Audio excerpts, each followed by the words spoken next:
सर्वदेव ज्योति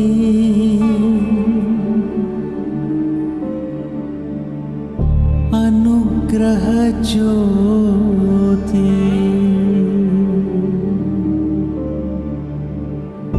दयकल ज्योति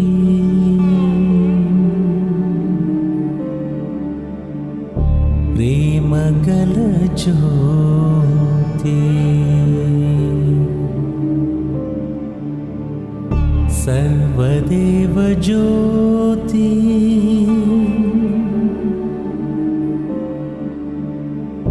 अनुग्रह ज्योति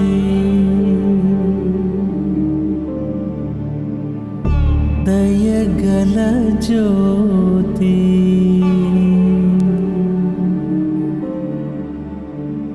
प्रेमगल ज्योति।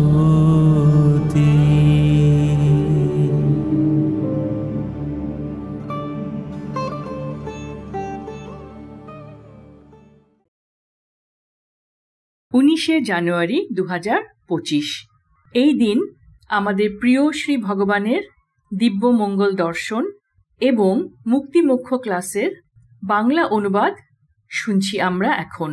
এখানে ভগবানকে করা বিভিন্ন প্রশ্নের প্রথম প্রশ্নটি ছিল, নতুন শ্রীমূর্তির তাৎপর্য কি? শ্রী ভগবানের উত্তর, একত্তমের যে ঘটনাক্রম সময়ের সঙ্গে প্রকটিত হয়ে চলেছে, নতুন শ্রীমূর্তিতে সেই ব্যাপারে একটা স্পষ্ট ধারণা পাওয়া যায়। এই ঘটনাটি তিনে মিলে এক, অর্থাৎ নতুন শ্রীমূর্তিতে প্রথমে আছেন পরমজ্যোতি, এরপর দেখা যাচ্ছে কল্কি এবং তারপর পরমজ্যোতি ভগবতী ও পরমজ্যোতি ভগবান। এখন সমস্ত শক্তির কেন্দ্রবিন্দু হলেন পরমজ্যোতি। ভগবত ধর্মের পুরোটাই হলো একটি পরমজ্যোতি ফিল্ম। পরমজ্যোতি কল্কি রূপেও কাজ করেন, সেই জন্য বলা হয় পরমজ্যোতি কল্কি। ইনি পরমজ্যোতি ভগবতী এবং পরমজ্যোতি ভগবান রূপেও ক্রিয়া করেন, সেই জন্যই বলা হচ্ছে তিনে মিলে এক। কিন্তু এদের প্রত্যেকের কার্যের পরিধি আলাদা। এই ধর্ম বিশ্বাস ভিত্তিক নয়, এই ধর্ম প্রমাণ ভিত্তিক। প্রমাণ অর্থাৎ এমন কিছু যেগুলোর ফটো তোলা সম্ভব হয়েছে। বেশ কিছু বছর আগে একটি বিশাল আলোর গোলকের আকারে পরমজ্যোতি একম মন্দিরের ওপর আকাশে প্রকটিত হয়েছিলেন এবং সেইটির ছবি তোলা সম্ভব হয়েছিল। সোমা কিভাবে তৈরি হচ্ছে সেটিরও ফটো নেওয়া সম্ভব হয়েছে। কিভাবে কোন অদৃশ্য লোকা থেকে সোমা তৈরির উপকরণ আসছে এবং জলে মিশে সোমা তৈরি হচ্ছে তা খালি চোখে দেখা না গেলেও ফটোতে তা ধরা পড়ছে। আমাদের সংগ্রহে এই ফটো আছে, সুতরাং কিছু ক্ষেত্রে প্রমাণ হিসাবে আমাদের কাছে ছবি আছে, অন্যান্য ক্ষেত্রে আছে অলৌকিক অভিজ্ঞতা। এখন এই অলৌকিক অভিজ্ঞতার অর্থ উদ্ধার করার উপায় আমাদের কাছে আছে। যা কিছু প্রমাণ আমরা পাই সেগুলো দিয়ে ধর্ম কোন দিকে এগোচ্ছে সেটার একটা অনুমান করার চেষ্টা করি আমরা। একম মন্দিরের ওপর বিশাল আকারে পরমজ্যোতির প্রকটিত হওয়ার অর্থ হল তিনি এই মন্দিরেই স্থাপিত হতে ইচ্ছুক। একম মন্দিরটিও তৈরি হয়েছে এক অদ্ভুত যোগাযোগের ফলস্বরূপ। বেশ কয়েক বছর আগে যে মানুষটি এই মন্দিরের পরিকল্পনা করেছিলেন তিনি একজন সিদ্ধ যোগী এবং তিনি উড়িষ্যার বাসিন্দা। তিনি তার পরিবারের সদস্যদের বলে রেখেছিলেন, ভগবান বলে একজন আসবেন, তখন মন্দিরের এই ডিজাইনটি তার হাতে তুলে দিও। এইভাবেই মন্দিরের ডিজাইনটি আমাদের কাছে এসেছে। মন্দির তৈরির প্রত্যেকটি খুঁটিনাটিতেও আমরা পথ নির্দেশন পাচ্ছি। একম মন্দিরের প্রথম তলটিতে পরমজ্যোতির স্থাপনা হেতু নতুন মন্দির নির্মাণ শুরু হয়েছে এবং একম মন্দিরটি পরমজ্যোতি মন্দিরের শক্তি ঢাল হিসেবে রয়েছে।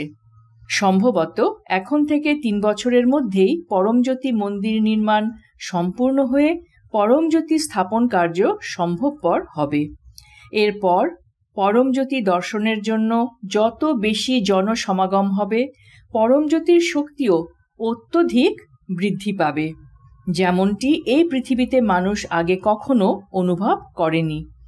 এই শক্তি বৃদ্ধির ফলস্বরূপ ধর্ম সংস্থাপনের কার্যে গতি বৃদ্ধি হবে। স্বর্ণযুগ সবেমাত্র যার উন্মেষ ঘটেছে, সেই স্বর্ণযুগ স্থাপনের কার্যেও গতি সঞ্চার ও গতি বৃদ্ধি ঘটবে। স্বর্ণযুগ সবে মাত্র যার উন্মেষ ঘটেছে, সেই স্বর্ণযুগ স্থাপনের কার্যেও গতি সঞ্চার ও গতি বৃদ্ধি ঘটবে।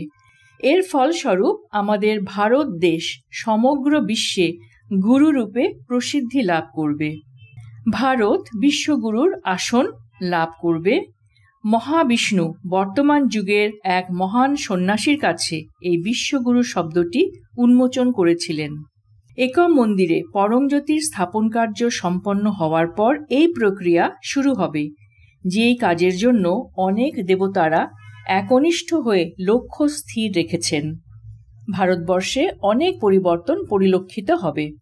ভারতের অর্থনীতি এবং সামরিক ব্যবস্থা শক্তিশালী হয়ে উঠবে। শত সমস্যা সত্ত্বেও ভারত আধ্যাত্মিক দিক দিয়ে পৃথিবীর অন্য সমস্ত দেশ থেকে এগিয়ে চলবে। অবশেষে বিশ্বগুরুর আসনে প্রতিষ্ঠিত হয়ে ভারত সমগ্র পৃথিবীবাসীকে শান্তি, সমৃদ্ধি ও উচ্চ চৈতন্য স্থিতির পথে এগিয়ে নিয়ে যাবে। এই ধর্মের কাজ কেবলমাত্র আপনার এবং আপনার পরবর্তী প্রজন্মের জন্য নয়। এই ধর্মের কাজ আপনার পূর্ববর্তী প্রজন্ম, যারা এই পৃথিবী থেকে চলে গেছেন কিন্তু ঊর্ধ্বলোকে গমন করতে পারেননি, যারা নরকে আটকে গেছেন, তাদের উদ্ধার করারও কাজ। আপনাদের পূর্বজদের উদ্ধার হেতুও পরমজ্যোতি আপনাদের সহায়তা করবেন এবং আপনার ঊর্ধ্বলোক গমনের প্রচেষ্টায় পরমজ্যোতি আপনার সহায়ক হবেন। পরমজ্যোতি কল্কির কাজ এই জগৎকে নিয়ে। পার্থিব এবং লৌকিক বিষয়গুলি দেখেন পরমজ্যোতি কল্কি। নতুন শ্রীমূর্তিতে মাঝখানে যে ছবিটি, সেটি পরমজ্যোতি কল্কির ছবি। এই ছবিটি তুলেছেন আমাদের জাপানি ভক্তরা। তাদের দেশ জাপানে। জাপানের ফুকুশিমা নিউক্লিয়ার রিঅ্যাক্টরে যে সমস্যা দেখা দিয়েছিল, সেটির সম্বন্ধে আপনারা অনেকেই অবগত আছেন। এই রিঅ্যাক্টরটি ফেটে গেলে একটি ভয়ানক ট্র্যাজেডি অথবা দুঃখজনক ঘটনা ঘটার সম্ভাবনা ছিল, যেটি কল্কি রক্ষা করেছেন। জাপানিদের অত্যন্ত প্রিয় দেবতা কল্কি। এদের সমবেত প্রার্থনায় কল্কি আবির্ভূত হন এবং একে ফুকুশিমা রিঅ্যাক্টরের ওপরে ঘুরতে দেখেন জাপানি ভক্তরা। ভক্তদের সমবেত প্রার্থনার ফলস্বরূপ পরমজ্যোতি কল্কি আবির্ভূত হন এবং ফুকুশিমা রিঅ্যাক্টরকে ফেটে যাওয়ার হাত থেকে রক্ষা করে জাপানকে রক্ষা করেন। পৃথিবী এখন এমন এক পর্যায়ে পৌঁছেছে যেখানে মানুষের উন্মত্ততা যে কোনো সময় সমগ্র বিশ্বের ধ্বংসের কারণ হতে পারে। পরমজ্যোতি কল্কি আমাদের রক্ষা করে চলেছেন এবং অবশ্যই কল্কি বিশ্বব্যাপী সর্বজনীন মুক্তি ও সর্বজনীন জীবন মুক্তির প্রচেষ্টায় রত। এরপর আসছেন পরমজ্যোতি ভগবতী এবং পরমজ্যোতি ভগবান। এরা আপনাদের পার্থিব উন্নতি এবং আপনাদের আধ্যাত্মিক বিকাশের জন্য কাজ করছেন। পরমজ্যোতি ভগবতী আপনাদের ইহম অর্থাৎ আপনাদের জাগতিক উন্নতি এবং পরমজ্যোতি ভগবান আপনার পরম অর্থাৎ আধ্যাত্মিক বিকাশে সহায়তা করেন। পরমজ্যোতি কল্কি এবং পরমজ্যোতি ভগবতী ভগবান এরা মূলত এক, কিন্তু এদের কাজের পরিধি আলাদা, তাই তিনে মিলে এক। এটি নতুন শ্রীমূর্তির তাৎপর্য। পৃথিবীর নানান জায়গায় শ্রীমূর্তিতে আম্মা ভগবান আলোক সত্তায় রূপান্তরিত হয়ে গেছেন। এই ফটো ভক্তরাই তুলে আমাদের কাছে পাঠিয়েছেন। এই আলোক সত্তা ভগবতী ভগবান, যারা সর্বব্যাপী এবং যারা ভক্তদের জন্য অগণিত চমৎকার করে চলেছেন। আগামী মুক্তিমোক্ষ ক্লাসে আমি আপনাদের নতুন শ্রীমূর্তি সম্পর্কে আরও নতুন নতুন তথ্য প্রদান করব। পরবর্তী প্রশ্ন, প্রিয় শ্রী ভগবান, স্বাধীন ইচ্ছার কি অস্তিত্ব আছে? এই প্রশ্নের উত্তরে শ্রী ভগবান বলছেন, ভগবত ধর্মের সব থেকে গুরুত্বপূর্ণ শিক্ষাগুলির মধ্যে একটি হলো এই যে স্বাধীন ইচ্ছার কোনো অস্তিত্ব নেই, কিন্তু হাজার হাজার বছর ধরে বিভিন্ন কারণে মানুষের বিপরীত ধারণা পোষণ করে এসেছে। আমাদের এই ধর্ম অনন্য এবং তা আমাদের স্বর্ণযুগের জন্য প্রস্তুত করে।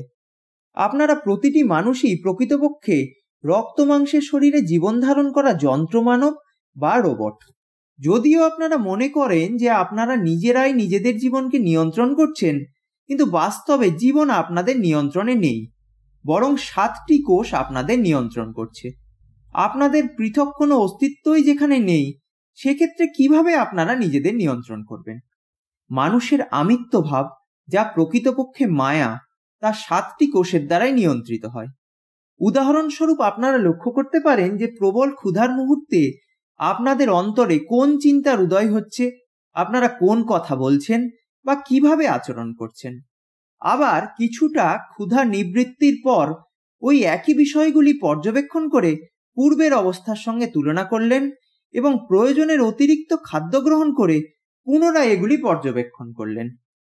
এক্ষেত্রে 3টি ভিন্ন পরিস্থিতিতে অন্নময় কোষের প্রভাবে ভিন্ন ভিন্ন আচরণ লক্ষ্য করতে পারবেন। একইভাবে আপনারা প্রাণময় কোষের প্রভাবও লক্ষ্য করতে পারেন। এক্ষেত্রে প্রাণ অর্থে বাতাসের কথা বলা হচ্ছে না, বরং তা ঊর্জা শক্তি, যা শ্বাস প্রশ্বাসের গতির দ্বারা নিয়ন্ত্রিত হয়। প্রাণময় কোষের পরিবর্তনের সঙ্গেও আপনারা আপনাদের চিন্তাভাবনা, কাজ ও ব্যবহারে পরিবর্তন লক্ষ্য করতে পারবেন।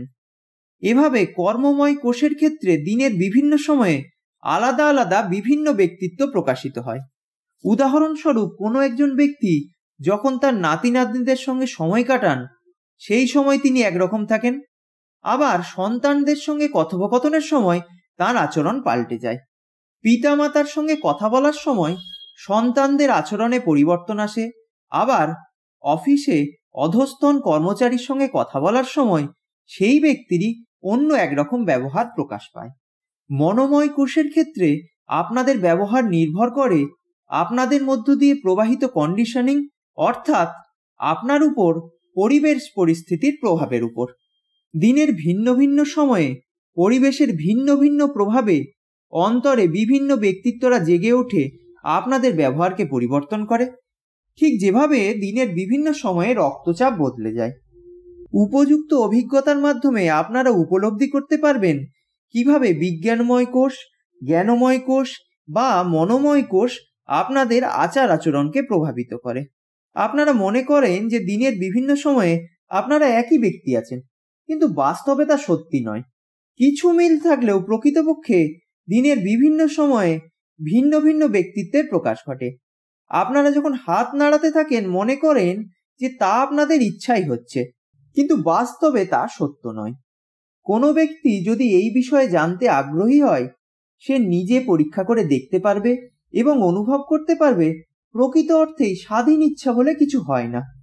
বৌদ্ধিকভাবে আপনারা কোনো শিক্ষার অর্থ অনুধাবন করতেই পারেন, কিন্তু সেটি যখন আপনার জীবনে সত্য হিসেবে ধরা দেয়, তখন আপনারা মুক্তিস্থিতি লাভ করেন। মায়ার মধ্যে জীবনযাপন করে আপনারা মনে করেন যে আপনাদের স্বাধীন ইচ্ছা আছে এবং সেজন্যই আপনাদের নরক ভোগ করতে হয়। আপনারা নিজেদের স্বাধীন ভাবেন এবং বিভিন্ন কৃতকর্মের জন্য নিজেদের দায়ী মনে করেন। যখন আপনারা উপলব্ধি করতে পারবেন যে আপনাদের কোনো স্বাধীন অস্তিত্ব নেই, স্বাধীন চিন্তাও নেই, তখন আর আপনারা নিজেদের করা কোনো কাজকেই ভালো বা খারাপ হিসেবে চিহ্নিত করতে পারবেন না এবং শাস্তিও ভোগ করবেন না। সেই অবস্থায় আপনারা অন্যদেরও মায়ার বন্ধন থেকে বেরিয়ে আসতে সাহায্য করতে পারবেন। উদাহরণস্বরূপ, আপনাদের মধ্যে কারো ঠাকুরদা হয়তো নরকে কষ্ট পাচ্ছেন, কিন্তু তার সামনে সত্য উন্মোচিত করে সেই ব্যক্তি তাকে নরক থেকে বের করে নিয়ে আসতে পারবেন।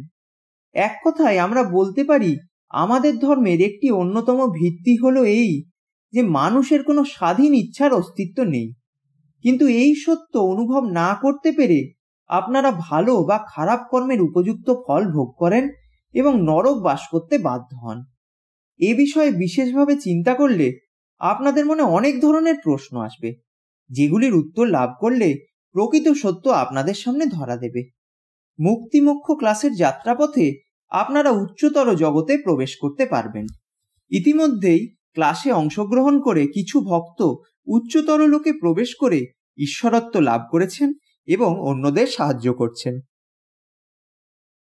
পরবর্তী প্রশ্ন ছিল, শ্রদ্ধেয় শ্রী ভগবান, সময় কি আছে?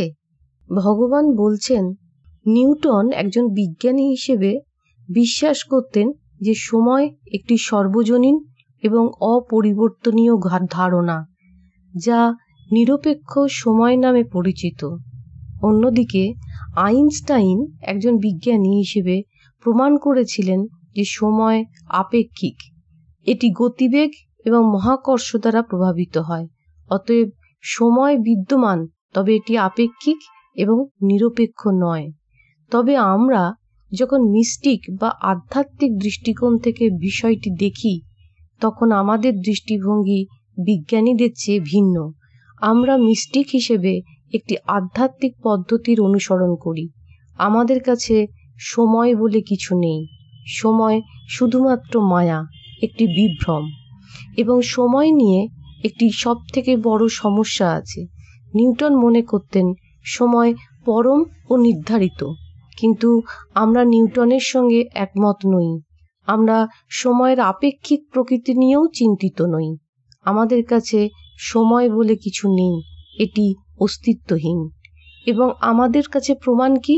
আমাদের প্রমাণ হলো আধ্যাত্মিক অভিজ্ঞতা, কারণ আমরা সময়ের পেছনে যেতে পারি, যা বলা যায় সময়ের পেছনে ফিরে যেতে পারি। আমরা 1000 বছর আগের জীবনে ফিরে যেতে পারি এবং সেই সময়ের জীবন ঠিক সেইভাবেই অনুভব করতে পারি। এমনকি আপনি 1000 বছর আগে মন্দির পরিদর্শন করতে পারেন। কিভাবে ভবিষ্যতের দিকেও যেতে পারেন। 1000 বছর পরে ভবিষ্যৎ জীবনও অনুভব করতে পারেন।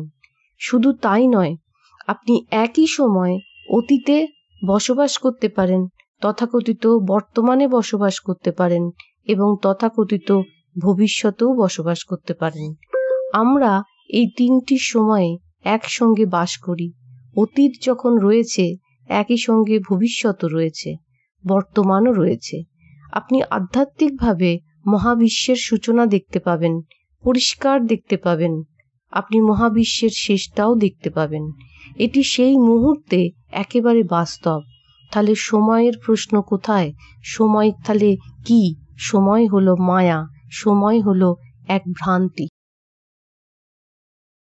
পরবর্তী প্রশ্ন, প্রিয় শ্রী ভগবান, যদি কেউ জীবনমুক্ত না হয়ে থাকে, তাহলে সে কিভাবে জীবন ধারণ করবে? উত্তরে শ্রী ভগবান বলছেন, প্রথমত আমি আপনাকে এটাই বলতে চাই যে আপনারা বেশিরভাগ মানুষই জীবনমুক্ত হবেন, বিশেষ করে প্রকৃত মন্দির খোলার পরে। এখন থেকে সম্ভবত 3 বছরের মধ্যে সবকিছু খুব দ্রুত ঘটবে। এর মধ্যে সবচেয়ে উপরের তলায় জ্ঞানার্জনের জন্য এবং ধ্যানের জন্য জায়গা তৈরি হবে। মন্দিরটি ইহম, পরম এবং জ্ঞানার্জনের জন্য উপাসনা, ধর্মানুষ্ঠান এবং প্রার্থনার জন্য উন্মুক্ত করা হচ্ছে। আপনাদের মধ্যে অধিকাংশই দ্রুত জীবন মুক্তির পথে অগ্রসর হবেন। সাধারণ মানুষের জন্য, যারা মুক্ত নন, যাদের জ্ঞানার্জনের প্রতি আবেগ নেই, যারা শুধুই বাঁচতে চায়, তাদের জন্য এটি গাইডলাইন হবে। আপনি বাঁচুন এবং সাথে নিজের জীবনকে উপভোগ করুন, কারণ জীবন অনেক বিস্ময়কর জিনিস দিতে পারে, তাই আপনি সেগুলি উপভোগ করুন। যেমন আপনি একটি ম্যাচ দেখতে দেখতে সেটিকে উপভোগ করতে পারেন, তেমনি জীবনকেও উপভোগ করতে পারবেন। তাই আমি জীবনের সবচেয়ে গুরুত্বপূর্ণ শব্দটি ব্যবহার করব, শুধুমাত্র নিজে বেঁচে থাকা নয়। বাঁচুন, অন্যকেও বাঁচতে দিন। আপনাকে অবশ্যই মুক্ত না হওয়া পর্যন্ত এই গ্রহেই থাকতে হবে। আপনি যদিও মুক্ত নন তাও, কিন্তু আপনাদের মধ্যে অবশ্যই কেউ কেউ তো জীবনমুক্ত হবেন। তো এটি একটি অন্যরকম খেলা। যদি আপনি নাও জীবনমুক্ত হন, তবুও আপনি এটা জীবনকে সবসময় উপভোগ করুন, নিজে বাঁচুন এবং অন্যকেও বাঁচতে দিন। অসংখ্য ধন্যবাদ শ্রী ভগবান। পরবর্তী প্রশ্ন, পাদে প্রণাম আমার প্রিয় শ্রী ভগবান। স্পেস বা স্থান আছে কি? এই প্রশ্নের উত্তরে শ্রী ভগবান বলেছেন, এটি বোঝা কিছুটা কঠিন, তবে তুমি একবার একজন ভালো রহস্যবাদী বা মিস্টিক হয়ে উঠলে এটিও দেখানো যেতে পারে যে মহাকাশও নেই। আমরা যেমন তোমাদের বলেছি যে সময়ের কোনো অস্তিত্ব নেই, তেমনি মহাকাশও নেই। তো উদাহরণস্বরূপ বলা যায়, তুমি যদি রহস্যবাদী হও তবে তুমি দেখতে পাবে শুধু একটি চুলের মধ্যে লক্ষ লক্ষ মহাবিশ্ব। রহস্যবাদী বা মিস্টিক হলে একটি চুলের মধ্যে লক্ষ লক্ষ মহাবিশ্বের অভিজ্ঞতা তুমি অনুভব করতে পারবে। এটি শুধুমাত্র একটি অভিজ্ঞতা। একইভাবে সেই অভিজ্ঞতাও তুমি পেতে পারো যে মানুষগুলো সব ছোট হয়ে 1000 মানুষ একটি বাসে যেতে পারছে। এখন 100টি অ্যাপার্টমেন্টে 200 জন লোক বাস করে। সেই অভিজ্ঞতাও হতে পারে যে অ্যাপার্টমেন্টগুলিতে 2000 জন লোক থাকছে, মানুষগুলো ছোট হয়ে। ফলে সব আবাসন সমস্যারও সমাধান হয়ে যাবে, সমস্ত আবর্জনাও বিক্রি হয়ে যাবে। মানুষকে এত ছোট করা যায়, এতে কোনোই পার্থক্য হবে না যদি মানুষগুলোকে একই অনুপাতে প্রসারিতও করা যায়। কাজেই এই স্পেস বা স্থান সত্যি বিদ্যমান নয়। একই স্থানে তুমি গতকাল কি ঘটেছে দেখতে পারো, আজ কি ঘটেছে তা দেখতে পারো, আগামীকাল কি ঘটছে তাও দেখতে পারো। তাই স্থান বা স্পেস সত্যি নেই। যা আছে তা কেবলমাত্র আমরা অনুভব করতে পারি। আমরা অনুভব করতে পারি যা আমরা বাস্তব হিসেবে গ্রহণ করি। এটি আমাদের কাছে বাস্তব বলে মনে হচ্ছে, কিন্তু উচ্চ স্তরে এটি ভিন্ন। তাই এইসব তোমরা চিন্তা করবে না। যখন সেই সময় আসে, যখন অতীন্দ্রিয় মাত্রা খোলা হয়, তখন এই সমস্ত রহস্যময়ভাবে অনুভব করা যেতে পারে, যা তোমাদের উচ্চতর জগৎগুলি বুঝতে সাহায্য করতে পারে। কারণ উচ্চতর বিশ্বগুলি খুব খুব আলাদা। তাই এই বিষয়গুলি উচ্চতর বিশ্বে খুব সহায়ক হবে, এই পৃথিবীতে এত বেশি নয়। প্রিয় শ্রী ভগবান, কিছু দেবতা আমাদের প্রার্থনার উত্তর দেন, কিন্তু কিছু দেবতা দেন না। এর কারণ কি হতে পারে? এর উত্তরে প্রিয় শ্রী ভগবান বলেন, দেখুন, আমি আপনাকে বলছি, মহাবিশ্ব আপনার ভাবনার চেয়ে অনেক আলাদা। এটি ঠিক আপনার ধারণা মতো নয়, এটি ভিন্ন এবং আলাদা। যদিও আপনি মানুষ এবং পৃথিবী দেখেছেন, কিন্তু পৃথিবীর চারপাশে এমন অনেক শক্তি রয়েছে যা খালি চোখে বা বিজ্ঞানীরা দেখতে পান না। এটি একেবারেই ভিন্ন, যা শুধুমাত্র সাধকেরা দেখতে পান। এখানে বিভিন্ন ধরনের সত্তা রয়েছে। যদি আপনি আলো সত্তার দিকে তাকান, তবে আপনি বিভিন্ন আকার ও রঙের সত্তা দেখতে পাবেন। বড় আলো সত্তা, ছোট আলোক সত্তা, সাদা আলো সত্তা, নীল আলো সত্তা, গোলাপি রঙের আলোক সত্তা, সব ধরনের। তাদের আকার ও আকৃতি বিভিন্ন ধরনের হয়। কেউ কেউ নল আকৃতির, কেউ বলের মতো। এই সত্তাগুলির মধ্যে সবাই ভালো কিন্তু নয়। কিছু খুব ভালো সত্তা, কিছু খারাপ সত্তা, এবং কিছু খুবই খারাপ সত্তা তেমনও রয়েছে। তবে আমরা তাদের নিয়ে আলোচনা করি না, কারণ তাদের নিয়ে কথা বললে তাদের আমন্ত্রণ করা হয়। প্রায়ই আমরা আপনাকে হাততালি দিতে বলি। যখন আপনি হাততালি দেন, তারা তখন সরে যায়। তাই আমরা ভজনের সময় হাততালি দিতে বলি। আমরা আপনাকে এর ভিতরের অর্থ সব সময় বলি না, কারণ আমরা চাই না আপনি এটি নিয়ে বেশি চিন্তা করুন। আমি আগেই বলেছিলাম, কিছু সত্তা আর এই পৃথিবীতে নেই। তারা পার হয়ে গেছে, তারা দেবতা হয়ে গিয়েছে এবং মানুষকে সাহায্য করছে। তারা কাদের সাহায্য করছে? তারা তাদের আত্মীয় স্বজন, বন্ধু বান্ধব এবং যাদের সাথে তাদের সংযোগ রয়েছে তাদের সাহায্য করছে। সংযোগ থাকা অত্যন্ত গুরুত্বপূর্ণ। যারা তাদের সাথে যোগাযোগ সাধন করে তাদেরই তারা সাহায্য করে। এইভাবে আমরা যদি কোনো দেবতার পূজা করি, সবচেয়ে গুরুত্বপূর্ণ বিষয় হলো সেই দেবতার সাথে আমাদের সংযোগ কেমন। সংযোগ ছাড়া কিছুই হবে না। সংযোগ থাকলে তারা সাহায্য করবে। বিভিন্ন দেবতার রং, আকার এবং শক্তি অনুযায়ী তারা আমাদের পূজা বা হোমার উপর নির্ভর করে আমাদের পুরস্কৃত করে।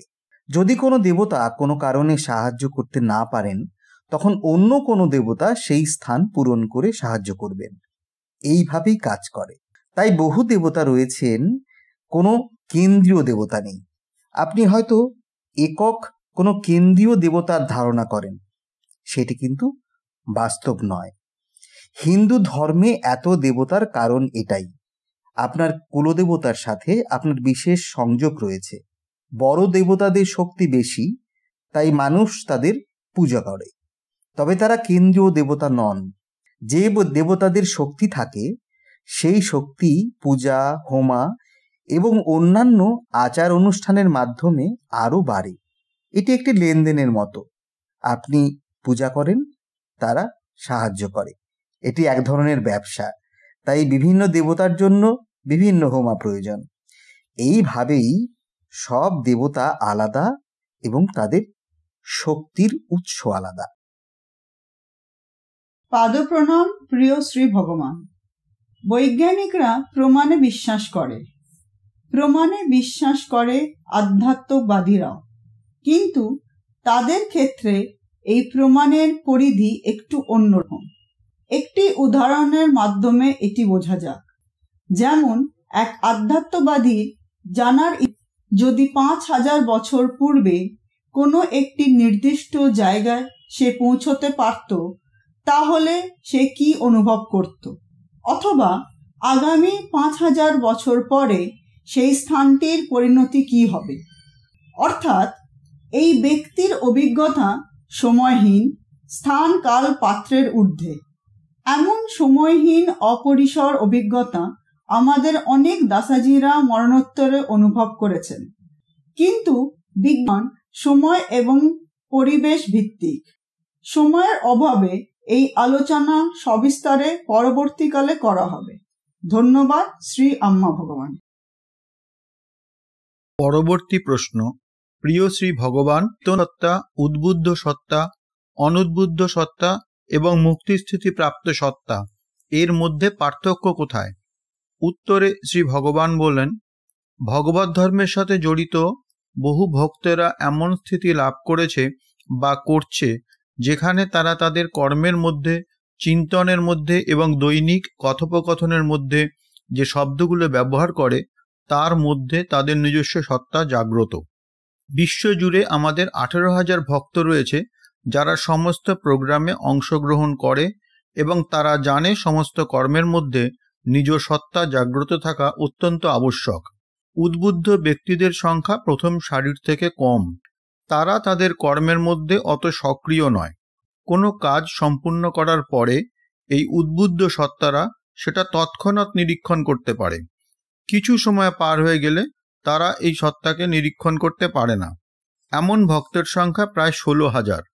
প্রায় 300-র কাছাকাছি রয়েছে মুক্তিস্থিতি লাভ করা ভক্তরা।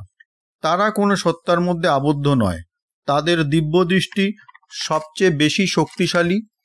আমাদের এই চেতনাশীল স্থিতি থেকে উদ্বুদ্ধ হতে হবে এবং তারপরে মুক্তিস্থিতি অর্জন করতে হবে। ধন্যবাদ শ্রী ভগবান। পরবর্তী প্রশ্ন। প্রিয় ভগবান, ধর্মে কোন বিষয়টি বোঝা সবচেয়ে গুরুত্বপূর্ণ? উত্তরে শ্রী ভগবান বলেন যে ধর্মে দুটো বিষয় খুবই গুরুত্বপূর্ণ। কোনো বিষয়কে বোঝা এবং দেখতে পাওয়া, এই দুটির পার্থক্য। বোঝা মানে হলো বুদ্ধি দিয়ে জানা, যেমন আমিত্ব সর্বক্ষেত্রেই আছে, এটা বুদ্ধি দিয়ে ব্যাখ্যা করা একরকম। আবার জাগৃতি স্থিতির জন্য শুধুমাত্র বুঝলেই হবে না, সেটাকে অনুভব করতে হবে। অর্থাৎ যখন ঘটছে তৎক্ষণাৎ সেটাকে অনুভব করতে হবে। একেই বলা হয় যে দেখতে পাওয়া, যার জন্য মস্তিষ্কে স্নায়ুজৈবিক পরিবর্তন ঘটতে হবে। নিজের চেষ্টায় মানুষ এটা করতে পারবে না, কেবলমাত্র অনুগ্রহ অর্থাৎ ঐশ্বরিক শক্তির প্রভাবেই এটা হতে পারে। আমিত্ব যেন চোরের মতো। অনুগ্রহের ফলে যখন মানুষ আমিত্বকে সক্রিয় অবস্থায় দেখতে পায়, তৎক্ষণাৎ আমিত্বভাব চলে যায়। সেটা অস্থায়ীভাবে, অথবা অনুগ্রহ খুবই শক্তিশালী হলে তা স্থায়ীভাবেও চলে যেতে পারে। এমনকি গৌতম বুদ্ধও নিজের তপস্যা বা 64 জন গুরুর মার্গদর্শন লাভ করে পাননি। তিনিও পরম জ্যোতির আশীর্বাদেই জীবনমুক্তি লাভ করেছিলেন, যাকে বোধিসত্ত্ব লাভ করা বলা হয়। কোন দেবতার কাছে প্রার্থনা করা হচ্ছে, তার সাথে ওই ব্যক্তির কতটা বন্ধন আছে, তিনি কতটা নিষ্ঠার সাথে প্রার্থনা করছেন, সংশ্লিষ্ট দেবতার শক্তি কতটা, তার উপরে নির্ভর করছে সংশ্লিষ্ট ব্যক্তির মস্তিষ্কের পরিবর্তন কীরকম হবে। যেমন শিব ও বিষ্ণুর উপাসকের জন্য ভিন্ন ভিন্ন রকমের পরিবর্তন হবে। সংক্ষেপে বলতে গেলে এই ধর্ম, বিশেষত পরমের ক্ষেত্রে এটা খুবই গুরুত্বপূর্ণ, কারণ দেখতে পাওয়া অর্থাৎ অনুভব করা কেবলমাত্র দৈব অনুগ্রহেই সম্ভব। যদিও ব্যাখ্যা দিয়ে মানসিকভাবে বোঝা সেটা একজন ব্যক্তির নিজের চেষ্টাতেই করা সম্ভব হতে পারে। ইহমের জন্য এই অনুভব করা বিষয়টি না হলেও চলবে। ইহমের প্রার্থনার ক্ষেত্রে শুধুমাত্র ঈশ্বরের সাথে দৃঢ় বন্ধন থাকলে সেই প্রার্থনা পূরণ হতে পারে। পরবর্তী প্রশ্ন, প্রিয় শ্রী ভগবানের শিক্ষাগুলো কি বিবর্তিত হচ্ছে? উত্তরে শ্রী ভগবান জানান, টিচিংস অথবা শিক্ষায় কোনো বিবর্তন ঘটেনি। যে প্রশ্নগুলো শ্রী ভগবানের কাছে আসছে সেগুলো উন্নত হচ্ছে। কারণ হিসেবে শ্রী ভগবান জানিয়েছেন, ভক্তদের বিকাশ ঘটছে, তাই প্রত্যেকটি মুক্তিমোক্ষ ক্লাসে আরও উন্নত প্রশ্ন আসছে। কিছু মানুষ আমাদের অনুরোধ করেছেন কঠিন প্রশ্নগুলো যেন আমরা গ্রহণ না করি, কিন্তু কতদিন আমি সহজ এবং সামান্য প্রশ্নের উত্তর দেব? আমরা নিরীক্ষণ করে দেখেছি গ্রামের লোকেরা এই কঠিন প্রশ্নগুলো বুঝতে পারছে, এবং আশ্চর্যের ব্যাপার, গ্রামের মহিলারাও অদ্ভুতভাবে প্রশ্নের সঙ্গে সঙ্গে উত্তরগুলো বুঝতে পারছে। প্রশ্নের মান কমানোর প্রচণ্ড চাহিদা ছিল, কিন্তু প্রশ্নের মানদণ্ড কমিয়ে দেওয়ার অর্থ হল লোকেদের বিনোদন প্রদান করা। কিন্তু আমার ভূমিকা অন্য। আমি এই পৃথিবীতে আপনাদের বিনোদন করার জন্য আসিনি। আমার উদ্দেশ্য হল আপনাদের বিকাশে সাহায্য করা এবং সময়কালে আপনাদের উচ্চ লোকে নিয়ে যাওয়া। এটি একটি গম্ভীর গুরুতর বিষয়, সুতরাং আমাদের একসাথে চলতে হবে। আমরা আরও গুরুতর প্রশ্ন, আরও গম্ভীর প্রশ্ন গ্রহণ করার জন্য তৎপর।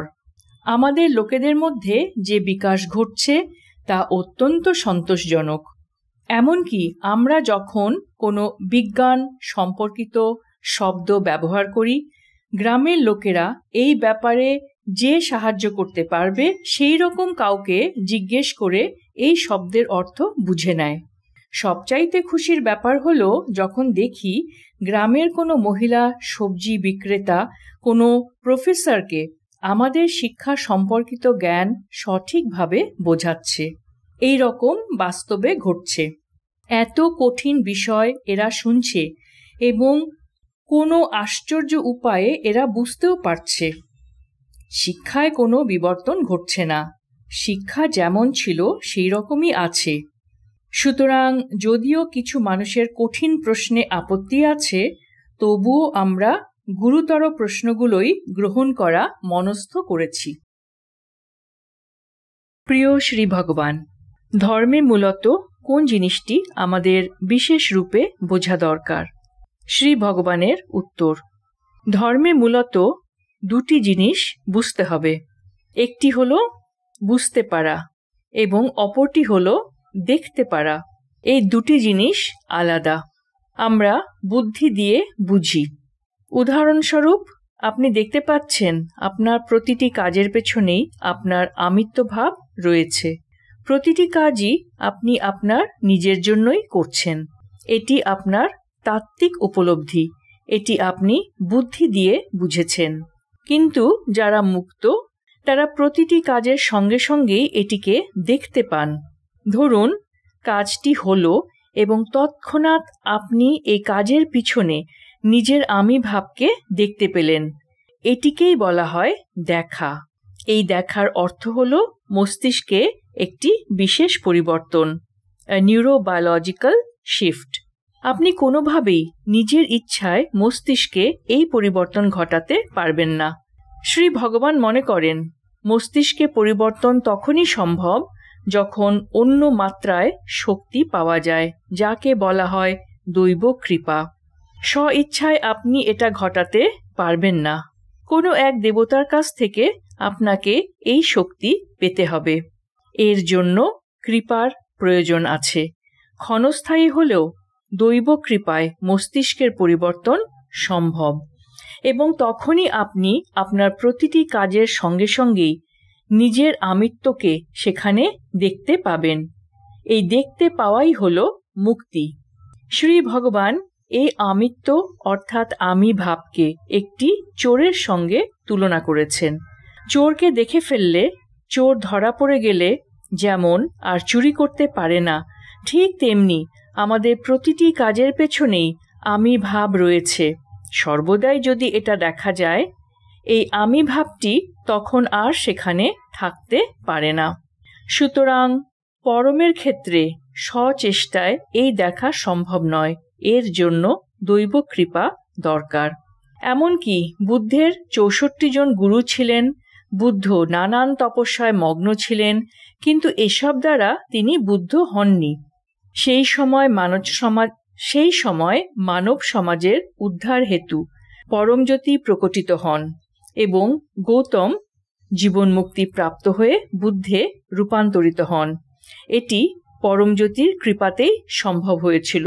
যদিও বুদ্ধ স্বয়ং দৈবকৃপা সম্পর্কে নীরব ছিলেন, তথাপি এই দৈবকৃপা দ্বারাই তিনি বুদ্ধত্ব প্রাপ্ত হন। পরমজ্যোতির প্রকটিত হওয়া এবং গৌতমকে বুদ্ধে উত্তরণ ঘটানো এর উল্লেখ বৌদ্ধ শাস্ত্রে রয়েছে। বাকি তপস্বীদের কি হলো? এরা জীবনমুক্তি পাননি, কিন্তু মুক্তি সম্পর্কে একটি ধারণা পেয়েছেন। এর ফলে বোধিসত্ত্বের ঘোষণায় বলেছেন এরা, আমি জীবনমুক্ত হইনি, কিন্তু মানব জাতি জীবন মুক্তি প্রাপ্ত হোক। আপনি যে দেবতাকে মানেন, যে দেবতার পুজো করেন, তার শক্তি অনুযায়ী আপনার মস্তিষ্কে পরিবর্তন সংঘটিত হবে। সবার এক রকমের পরিবর্তন ঘটবে না। অর্থাৎ দেখব বললেই দেখা সম্ভব হবে এমন নয়। সম্ভব হবে তবেই যদি আপনার ওপর দৈব কৃপা থাকে। কিন্তু বোঝার জন্য কৃপার প্রয়োজন নেই। বুদ্ধি সহযোগে ধর্মের সবকিছুই আপনি বুঝতে পারবেন। এটি বিশেষ করে কোথায় প্রযোজ্য? পরম। এটি পরমের ক্ষেত্রে প্রযোজ্য। ইহমের ক্ষেত্রে দেখার দরকার হয় না। ইহমের ক্ষেত্রে আপনার ইষ্টদেবের সঙ্গে অথবা যিনি আপনার আরাধ্য তার সঙ্গে আপনার বন্ধন দৃঢ় হলেই হলো। কি চাই? আপনার আরাধ্যের কাছে প্রার্থনা করুন। আপনার ইষ্ট, আপনার আরাধ্যর শক্তি অনুযায়ী আপনি সেটা পাবেন। শেষ প্রশ্ন ভগবান। পাদ প্রণাম শ্রী ভগবান। ভগবানের জন্মদিন দীক্ষা দর্শনের তাৎপর্য কি? ধন্যবাদ প্রভু। শ্রী ভগবানের উত্তর, আমরা এখন এমন এক অবস্থায় আছি যেখানে আরও শক্তিশালী রূপে প্রক্রিয়া হওয়ার জন্য তোমাদের স্পন্দনকে বাড়াতে হবে।